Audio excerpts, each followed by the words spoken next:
What's going on, guys? This is Rob, and Magneto fights Iron Man. So this kind of kicks off with this idea of Iron Man sort of musing to himself, right? I can feel the fillings in my teeth rattle, and I know it's on.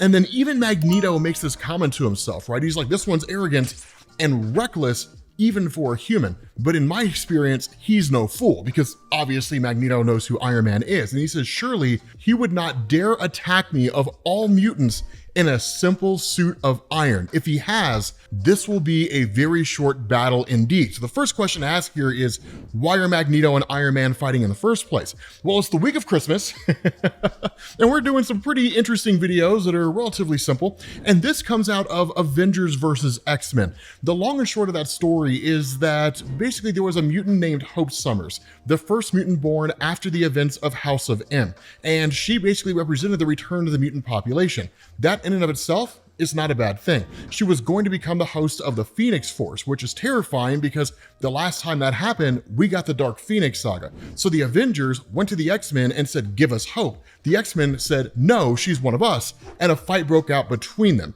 Inside the main story is this, the Versus series. And so it's basically different Avengers fighting different X-Men, which is what we'll cover over the course of this week. So the thing Iron Man says in response to this is like, my power courses through his armor and I have my answer. He isn't wearing metal. And so in turn, with Magneto thinking about Iron Man fighting him in a metal suit, he uses his powers to really just kind of test, right? Like, what kind of suit does this guy have? And his power courses through his armor, and that's when Magneto gets his answer, that Iron Man is not wearing a metal suit. He's wearing a suit composed of carbon nanotubes. Now, without understanding the context, yes, it'd be very easy to say, okay, so like Iron Man's got some kind of MacGuffin. But the thing to know is that Tony Stark is a futurist. He's always looking to the horizon. So of course he's gonna have a suit that's not composed of metal if he ever had to fight Magneto. But the other thing about this is that with the Avengers going to fight the X-Men, Iron Man would have to be prepared for something like this, right? Because Magneto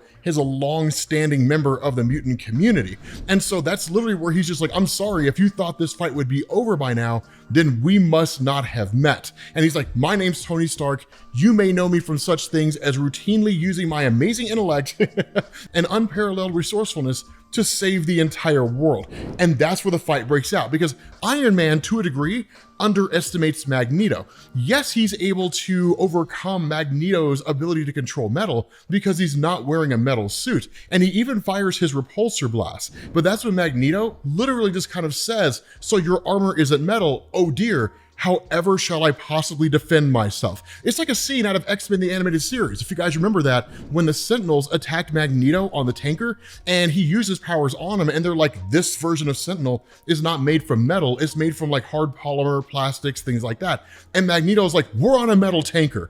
This whole thing is my weapon, because the world uses metal really more than any other element, I would imagine, I would think. I don't know if that's a true statement or not, but they're surrounded by it. And so in effect, they are in a just gladiatorial battle arena, metaphorically speaking, where every object is Magneto's weapon. And the best that Iron Man can do is kind of bob and weave. Now, the thing about this is that, again, as most of you guys know, Magneto is able to use his control over the electromagnetic spectrum to create force fields around himself.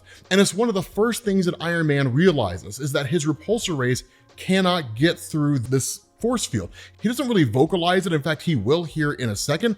But what he does do is he actually ends up creating, or at least kind of dispelling, these sort of devices. And in fact, it's basically his anti-magnetism arsenal, right? It's activated, firing Super Magnet Swarm. This suit of armor is, by all standards of measurement, a Magneto Buster suit. It's designed explicitly to deal with Magneto and nothing else. And for those of you guys who aren't familiar with the Iron Man Buster suits, that's what they're designed for, right? Hulk Buster, Thor Buster, God Buster, Magneto Buster, they're all designed for the purpose of being able to overcome a particular person. And even Magneto comments on this, right? Like, Stark has so many toys, things so cutting edge, I barely understand the ones he had 5 years ago, let alone now. His resources are without limit. All I have is a tarnished helmet and an old man's heart, one forged in the fires of the Warsaw Ghetto. For many years now, that has been enough to get me by. I will expect today will be no different. Now, that's kind of the thing about Magneto, right? And this is one of the cool things about him, right? Magneto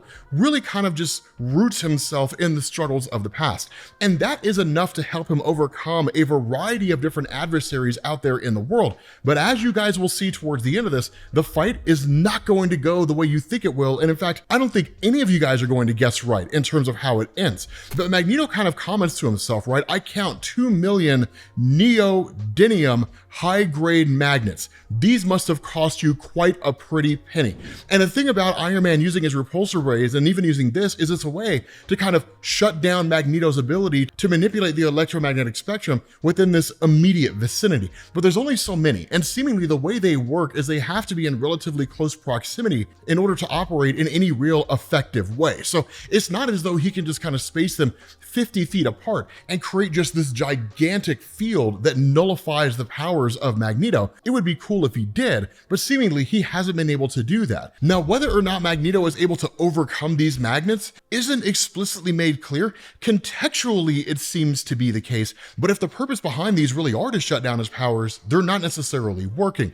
But even in the conversation they have, Magneto goes so far as to kind of make the comment, right? The guards who herded us into those camps in World War II always said that they were following orders, right? The famous line that everybody kind of heard from the Nuremberg trials. And he says, when this is over, will that be your excuse as well? Will you be a person who says, I was just following orders. I was just doing what I was told. But even Iron Man kind of fires back and it's like, well, let's not forget your past, right? Like you were one of the world's most wanted men until you handed yourself over back in the old Trial of Magneto storyline. And then he ultimately became leader of the X-Men and the New Mutants. But the idea is that Magneto is a guy where, depending on how you look at it, he's every bit as villainous as the people that he fought. And there's even a story in Uncanny X-Men issue number 150 where Magneto almost kills Kitty Pryde. And because Kitty Pryde is Jewish, he comes to this realization that he's every bit as the oppressors that he experienced from Germany during World War II. It was actually the reason why he handed himself over to the World Court, or at least one of the reasons,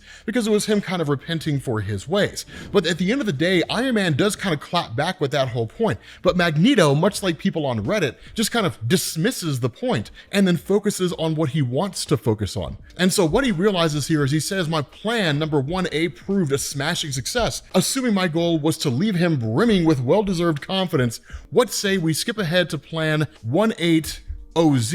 And that's when he fires up the Jupiter 1, right? Now this is kind of like a satellite that exists out there, but what it does is with this satellite orbiting Jupiter, it allows Tony Stark to channel the electromagnetic spectrum from Jupiter into the satellite and then through a daisy chain of satellites back down to Earth. And he says the magnetic field of Jupiter is 10 times that of Earth.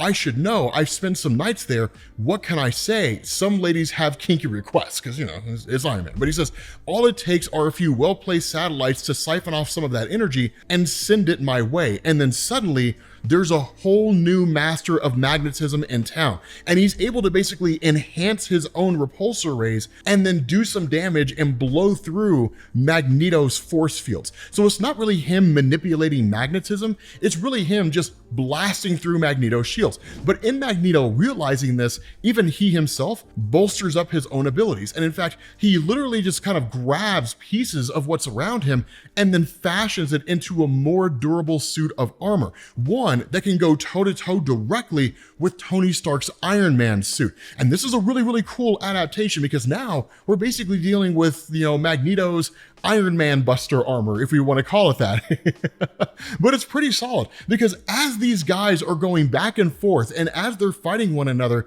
it really just kind of comes down to good old plain hand-to-hand combat.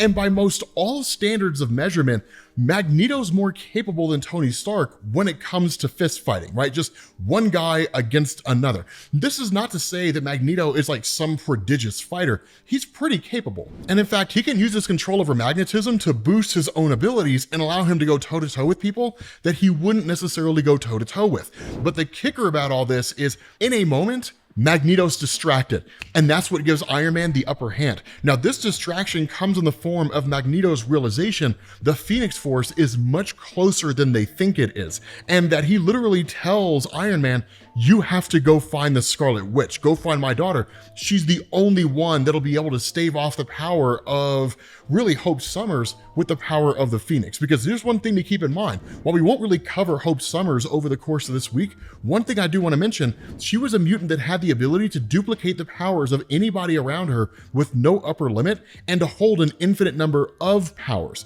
And then you bolster that with the abilities of the Phoenix Force, she's astronomically powerful. And so with this distraction, Iron Man knocks out Magneto, Iron Man incapacitates Magneto, and then Iron Man takes off back into the main conflict itself. With that being said, guys, we're gonna bring this to an end. Let me know how you guys feel about this, right? It's pretty dope. And who do you think would actually win? And I will catch you all later. Peace.